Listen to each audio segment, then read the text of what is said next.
Muito bom dia a todos. É um grande privilégio, querido irmão, prezada irmã, estarmos neste momento juntos a partir desta transmissão que é feita da Igreja Adventista de Setúbal, mas através da qual nós podemos estar juntos e podemos, sobretudo, meditar em comunhão na palavra do Senhor e extrair dela a mensagem que o Senhor quer que tenhamos para podermos manter a mesma unidade do povo de Deus.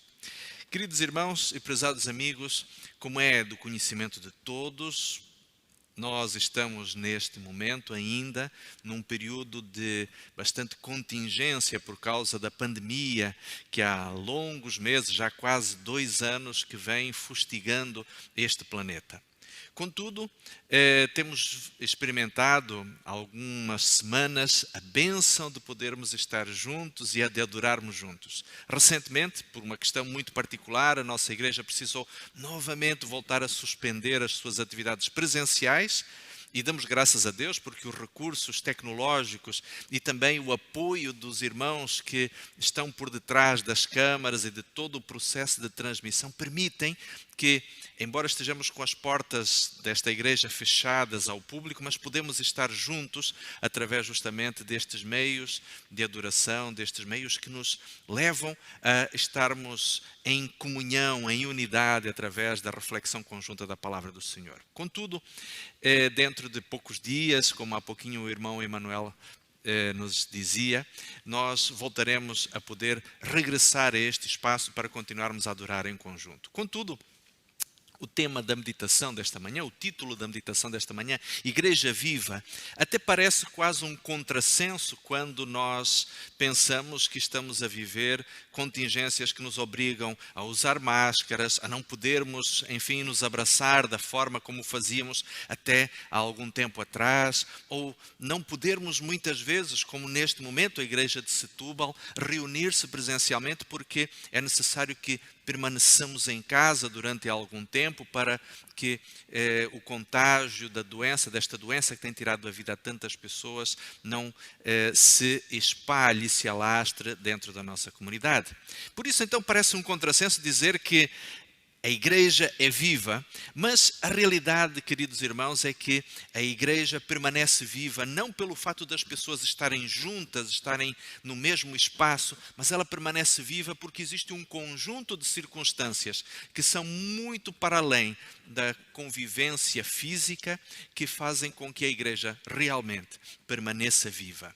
E diríamos até uma outra coisa muito importante, é que não só a igreja é viva por ter estas características que nós já vamos ler na palavra de Deus, mas a igreja sobretudo deve experimentar a experiência de estar em comunhão com o Deus, o originador da vida. Por isso, ela, sem dúvida, é uma igreja viva.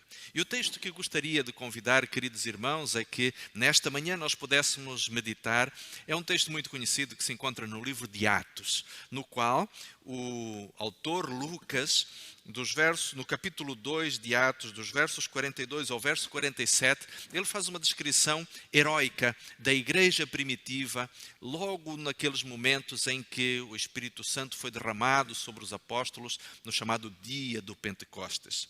Atos capítulo 2, do verso 42 ao verso 47, é o texto sobre o qual nós vamos meditar nesta manhã para entendermos quais são as características que fazem com que uma igreja possa realmente ser uma igreja viva, mesmo em contexto de pandemia, mesmo em circunstâncias onde nós não podemos estar juntos, mesmo numa situação em que, como nós acreditamos que mais tarde ou mais cedo acontecerá, a igreja não possa reunir-se oficial e publicamente de forma pacífica, mas terá que o fazer de forma talvez discreta, porque haverá perseguição, existirão leis de privação de liberdade religiosa. Louvamos a Deus porque no contexto de pandemia nós continuamos a ter, pelo menos no nosso país, liberdade para as reuniões públicas da igreja, Contudo, as circunstâncias por vezes também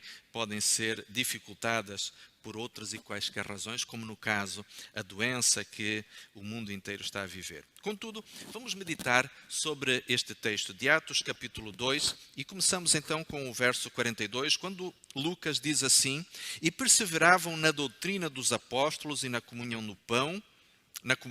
e no partir do pão e nas orações." Aqui nós encontramos basicamente três características que identificam justamente a igreja cristã e a razão pela qual esta igreja era viva. Repare, querido irmão e prezado amigo, que no capítulo 2, no verso 42, Lucas começa por dizer que esta igreja perseverava.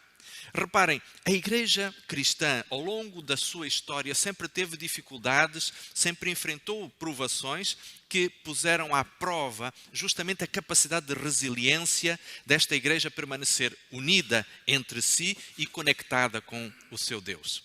Esta é uma das razões que nós podemos dizer que a primeira e principal característica dos cristãos e dos cristãos em coletividade é, sem dúvida, a perseverança. Perseverar implica em insistir, em ser persistente, em ser determinado.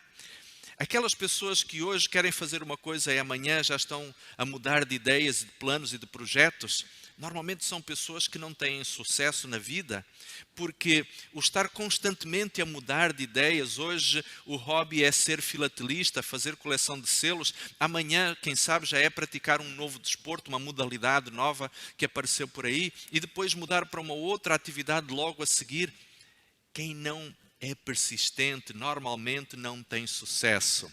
E o sucesso da igreja cristã estava justamente no fato de serem perseverantes, de serem resilientes. Aqueles cristãos não tinham uma vida facilitada para serem seguidores de Cristo. Contudo, eles eram perseverantes. E esta perseverança nós encontramos-la mencionada tanto no verso 42 como depois no verso 46, para percebermos que a perseverança, a persistência, a paciência, como em outros textos do Novo Testamento por vezes é mencionada, é uma característica predominante da igreja cristã. Nós vamos encontrar inclusive no livro do Apocalipse ser mencionado nos capítulos 12, 13 e 14, as características do povo de Deus, e entre elas está justamente a perseverança. Aqui está a perseverança dos santos, aqui está a perseverança dos santos que insistem, que mantêm-se coerentemente a obedecer aos mandamentos de Deus e possuem também a fé de Jesus.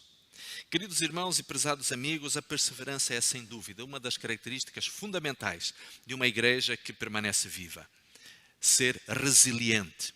Mas o texto continua dizendo que os cristãos primitivos perseveravam na doutrina dos apóstolos. Existia alguma coisa que era a unidade, que dava coerência intelectual e, diríamos também, uma coerência espiritual aos próprios cristãos. Eles tinham em comum o fato de acreditarem na doutrina que os apóstolos ensinavam. E aquilo que os apóstolos pregavam, tanto na igreja em Jerusalém, quando depois, por circunstâncias, a igreja teve que se espalhar pela Judeia e pela Samaria, nós percebemos que o evangelho era muito simples. A mensagem que eles apresentavam consistia basicamente de 3 pontos. O primeiro deles, Jesus Cristo era o Messias que tinha sido apresentado nas profecias do Antigo Testamento e tinha vindo a este mundo para concluir o plano da salvação, como João dizia, o Cordeiro de Deus que tira o pecado do mundo. E, como os próprios apóstolos diziam, só havia salvação, ou só existe salvação no nome de Jesus Cristo. Portanto, este era o principal ponto doutrinário que os apóstolos pregavam. E isto era um elemento agregador daquela igreja. Depois, o segundo ponto doutrinário era a necessidade de que todos os cristãos, todo crente, ele deveria ser um promotor desta mesma mensagem, desta boa notícia ao mundo, levando a todos a mensagem do Evangelho, para que tantas pessoas quanto fosse possível pudessem ser conhecedoras do maravilhoso plano da salvação que Deus tinha para a humanidade.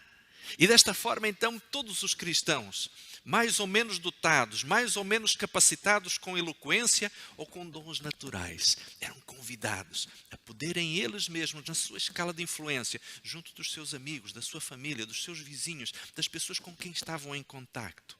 Cada um era convidado a ser um promotor do conhecimento do Evangelho, um pregador, um missionário. Esta era, sem dúvida, a segunda grande mensagem que os apóstolos pregavam. E a terceira era aquela que um dia o apóstolo Paulo chamou de a bem-aventurada esperança.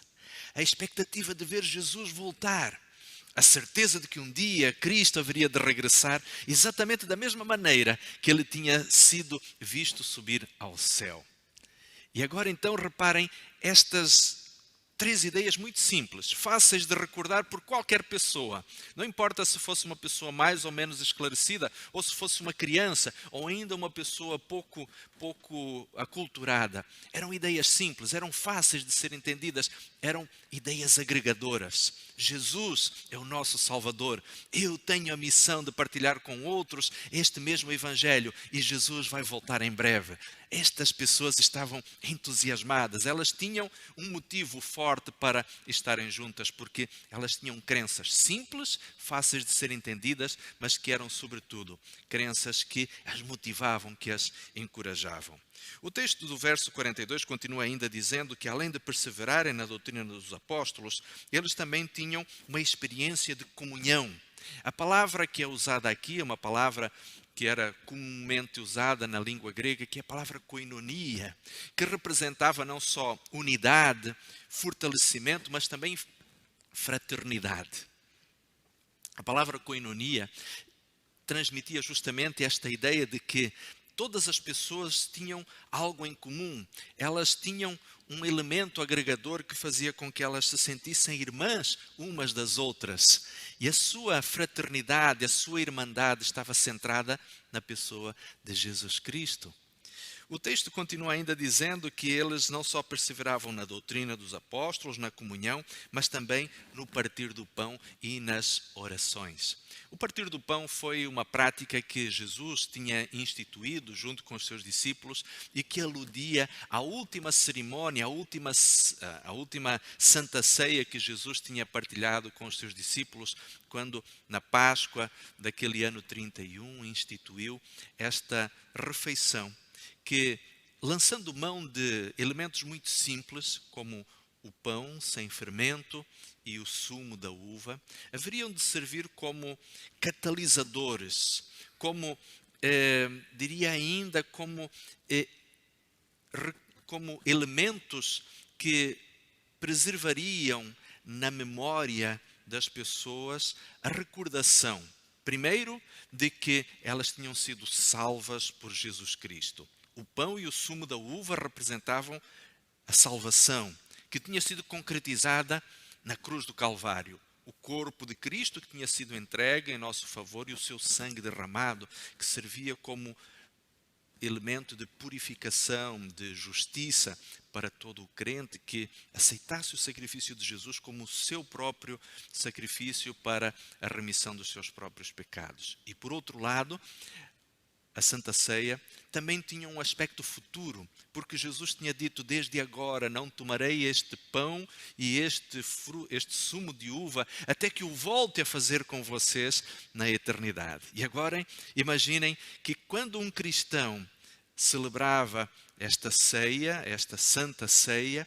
ele estava no fundo a reafirmar a convicção de que os seus pecados tinham sido perdoados por Jesus Cristo e o seu castigo tinha sido pago na cruz do Calvário, e ao mesmo tempo também a expectativa de que em breve, com Jesus, pudesse vir a experimentar a grande ceia que inaugurará o início da eternidade. Mas provavelmente esta expressão também tivesse a ver com algo um pouco mais comum, que era o fato dos cristãos, neste espírito de unidade e de fraternidade que eles tinham uns com os outros, eles provavelmente também faziam refeições em comum, porque uma das coisas que é altamente agregadora é o fato das pessoas poderem estar juntas e comerem juntas também. E provavelmente o partir do pão implicava também em que as pessoas fizessem as refeições costumeiras, as refeições habituais com muita frequência juntas, porque isto era um elemento de forte agregação, de forte sentimento de identidade de grupo. A Bíblia ainda diz que havia uma outra coisa que era tremendamente agregadora, era o fato daquelas pessoas orarem juntas. O orar junto faz com que a igreja permaneça unida. O estar intercedendo pelo outro faz com que os problemas do outro se tornem de alguma forma os meus próprios problemas, com que as experiências do outro possam de alguma forma ser também as minhas próprias experiências. E quando o meu irmão alcança uma vitória, porque a igreja orou junta, a vitória deste irmão passa a ser a minha vitória também. E isto tem um poder, diríamos assim, de entusiasmar, de promover o crescimento espiritual das pessoas. Quando a igreja ora junta, ela permanece unida, permanece forte, permanece crescendo e edificando-se no poder de Deus. E reparem que estes 4 elementos que aqui são apresentados, perseverança, doutrina dos apóstolos, comunhão e fraternidade e oração, tinham um resultado imediato. Estas eram circunstâncias, eram elementos que faziam com que a igreja pudesse realmente estar fortemente comprometida, os membros uns com os outros. E o resultado qual é? O verso 43 explica: e em toda a alma havia temor. Ou seja, em todos existia um profundo sentimento de reverência. As pessoas tinham um mesmo espírito, estavam envolvidas num mesmo projeto, num mesmo ideal. E o texto continua dizendo: e muitas maravilhas e sinais se faziam pelos apóstolos. As pessoas tinham um sentimento de unidade que as fazia terem um mesmo objetivo, um mesmo propósito. Existia um sentimento de reverência por aquilo que Deus estava a fazer no meio do povo. Via-se que o Senhor se manifestava através da presença do Espírito Santo, e a presença do Espírito Santo era sentida através do poder sobrenatural que muitas vezes se manifestava através das ações dos apóstolos. Pessoas eram curadas, pessoas eram libertas de espíritos demoníacos.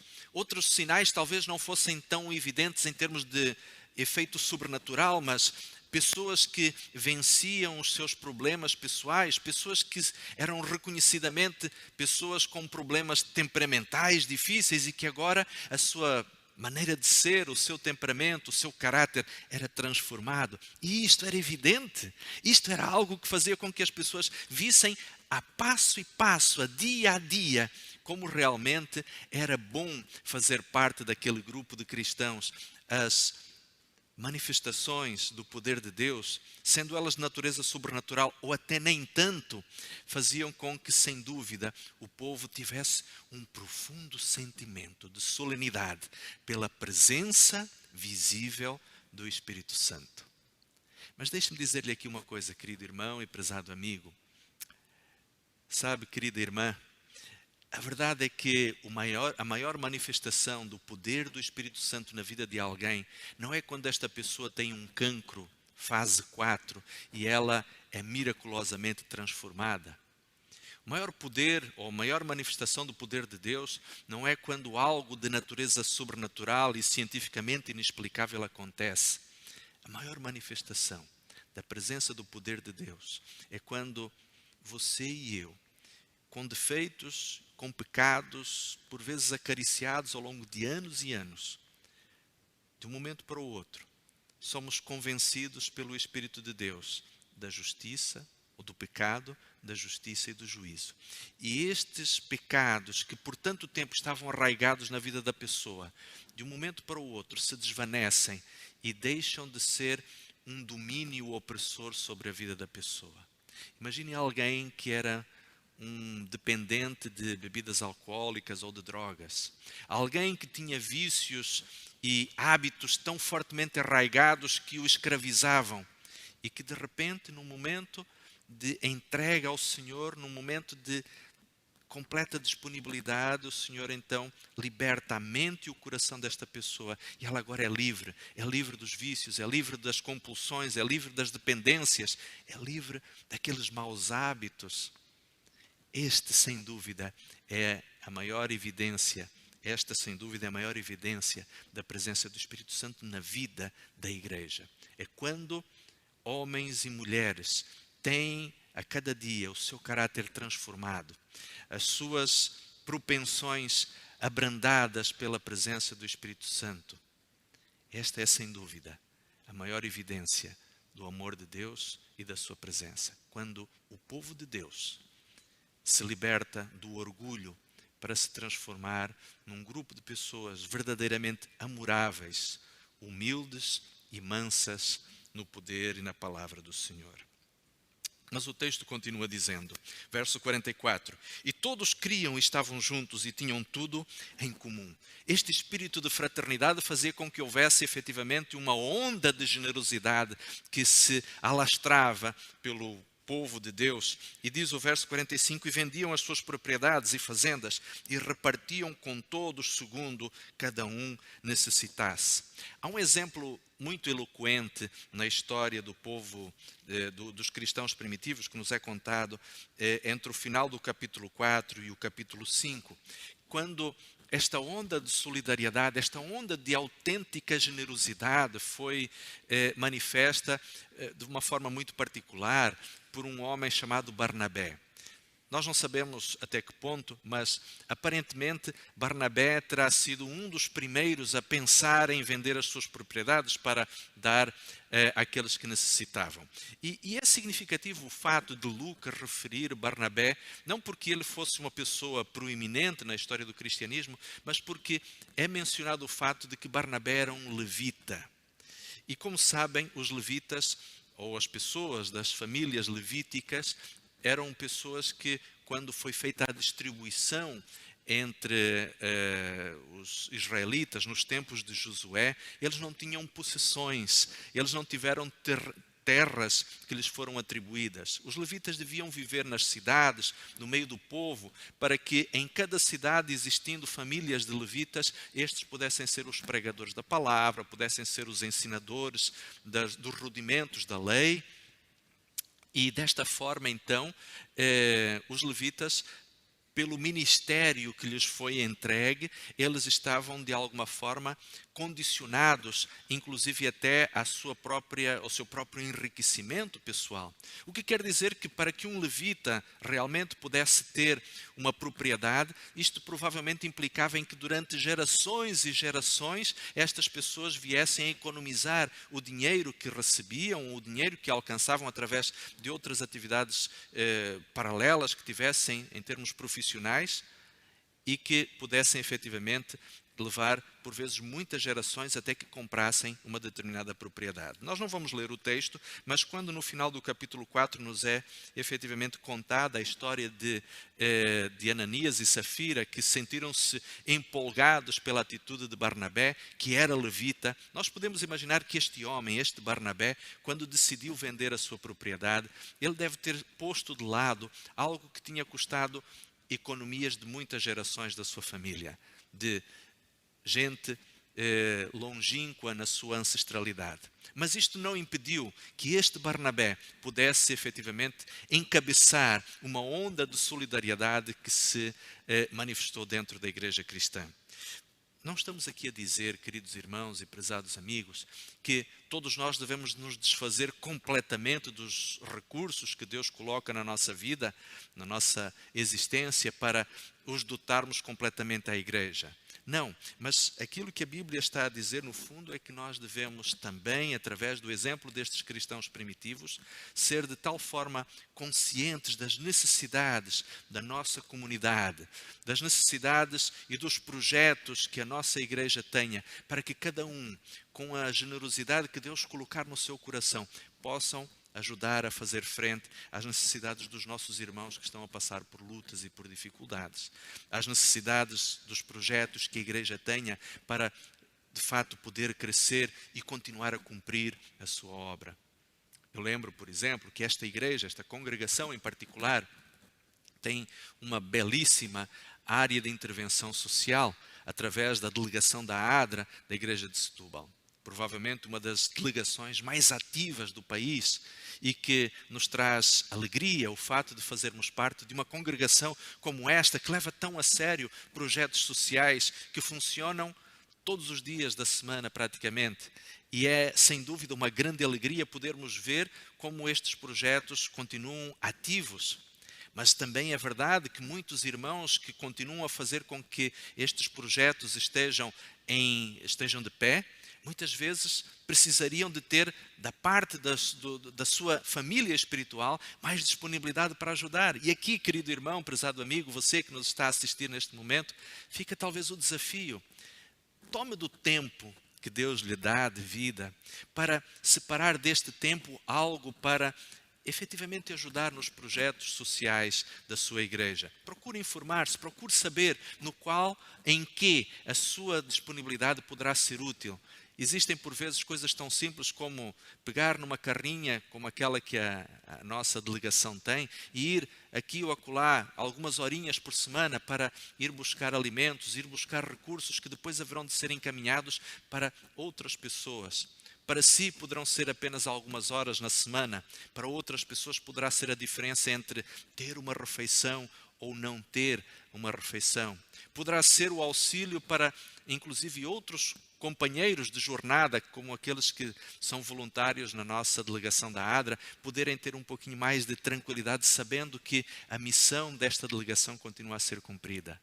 Se Deus neste momento, a você que me está a ouvir, ou você sentir que Deus o está a tocar, procure saber como do tempo, dos seus talentos, poderá efetivamente ajudar outros a poderem, sem dúvida, sentirem-se melhores.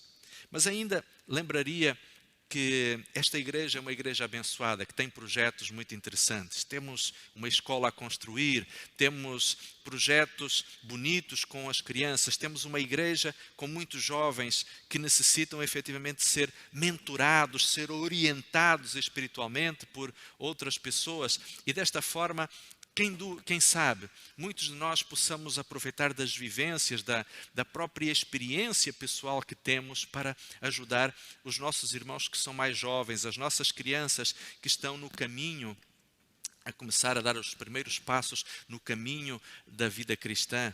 Nós podemos efetivamente ser estes mesmos auxiliadores que possam estar de acordo com a sua disponibilidade a apoiar as necessidades daqueles que estão, de fato, a caminhar para o céu. E desta forma, o texto de Lucas, no capítulo 2 de Atos, continua dizendo no verso 46, e perseverando unânimes, todos os dias no templo, partindo o pão em casa, comiam juntos com alegria e singeleza de coração. E aqui, prezados irmãos e queridos amigos, reparemos que são-nos apresentadas mais 3 características. Primeiro, a questão justamente da unidade. É dito, portanto, que eles perseveravam unânimes. A unidade tem que ver justamente com o fato de que estes cristãos eram pessoas que tinham um compromisso uns com os outros.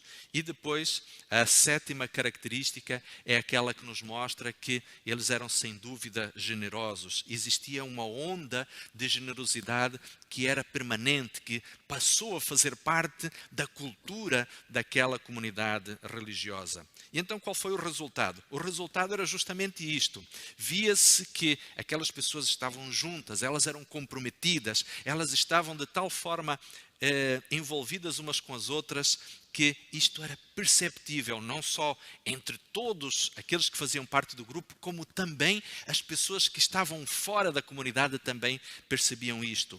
Mas havia um aspecto interessantíssimo, o fato de que, como diz Lucas, eles faziam tudo isto com alegria e com singeleza de coração. Ou seja, existia na vivência prática destas pessoas um tal sentimento de simplicidade e de autenticidade na forma como eles viviam o cristianismo real, um evangelho prático que era vivenciado nas pessoas a cada dia, em cada momento.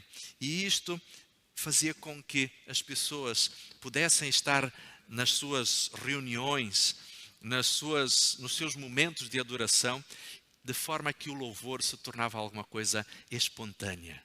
Era uma experiência autêntica, uma experiência de transbordar de emoções e de sentimentos, porque aquelas pessoas, de fato, adoravam a Deus, porque no fundo do seu coração existia um conjunto de fatores que os faziam realmente sentirem-se felizes pelo Cristo que tinham recebido como Senhor das suas vidas, pelo Cristo que se tinha tornado o seu Salvador e pelo Cristo que elas esperavam que um dia haveria de se tornar o seu Redentor também.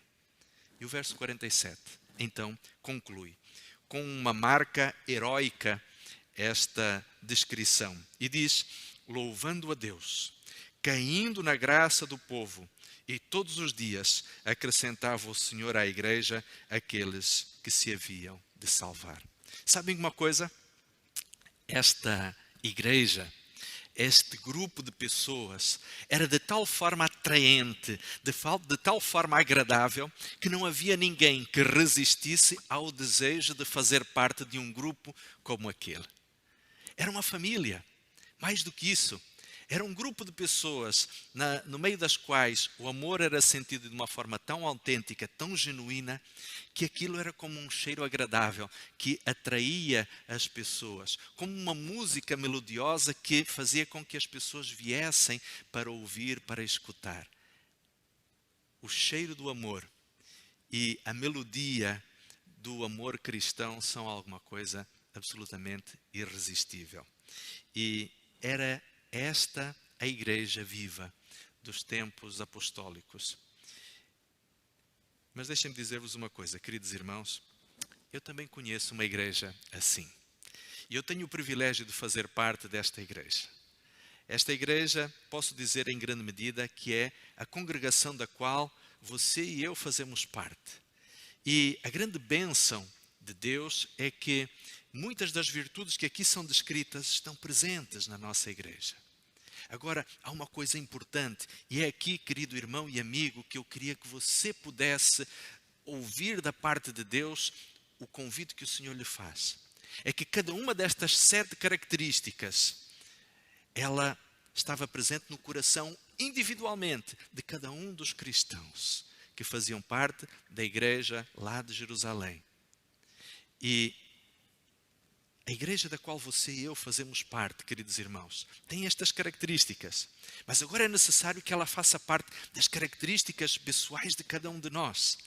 Que possa existir no meu coração e no seu coração, querido irmão e amigo, perseverança. Perseverança na doutrina dos apóstolos, na essência do estudo da palavra do Senhor. Que deva existir também este espírito de fraternidade entre todos. O espírito de fraternidade tem que começar no meu próprio coração. Muitas pessoas, por vezes, olhando para a igreja de uma forma negativista, dizem que a igreja não tem amor. E eu tenho que discordar de si, querido irmão. Eu tenho encontrado na igreja e nesta congregação muitas pessoas cujo coração está a transbordar de amor. Às vezes nós não somos capazes de ver amor nos outros porque talvez no nosso coração esta plantinha esteja murcha e pouco, diríamos assim, pouco nutrida. Mas quando no meu coração existir o amor de Cristo, ele vai transbordar para os outros e vai haver um reflexo do amor dos outros em relação a mim também, porque o amor tem esse efeito, diríamos assim, de reflexão, de influenciar as outras pessoas também. A Bíblia diz-nos ainda que a igreja estava junta porque eles perseveravam no partir do pão, eles celebravam a esperança que tinham no regresso de Jesus, na salvação em Jesus, na redenção de Jesus. E isto fazia com que aquelas pessoas efetivamente orassem juntas, intercedessem juntas umas pelas outras, pelas suas necessidades. Quando uma igreja vive esta realidade, quando a nossa igreja viver coletivamente esta realidade, ela passará a ser uma igreja viva.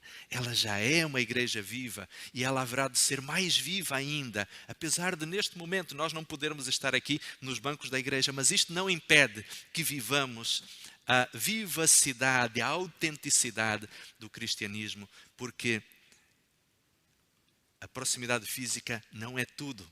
A nossa maior fonte de autenticidade, de vivacidade em termos de comunidade, está no fato de estarmos perto de Jesus Cristo. E quando todos estamos perto do coração de Deus, quando todos estamos perto do amor de Deus, estamos então todos juntos uns com os outros. E desta forma, então a igreja será viva.